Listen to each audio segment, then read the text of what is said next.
అందరికీ శుభ సాయంత్రం. అందరూ బాగుండాలి, అందులో మేము ఉండాలని మనస్ఫూర్తిగా కోరుకుంటున్నాను. క్లైమేట్ చూడండి ఫ్రెండ్స్ ఎలా ఉందో, పూల వర్షం పడుతూ ఉంది. ఒక మాట చెప్పాలని వచ్చాను.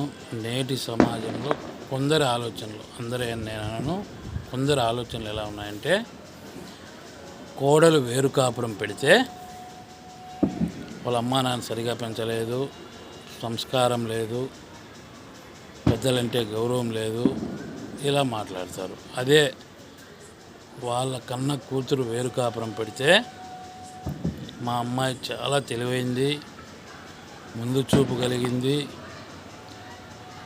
మా అల్లుడు చాలా మంచివాడు అని అంటున్నారు.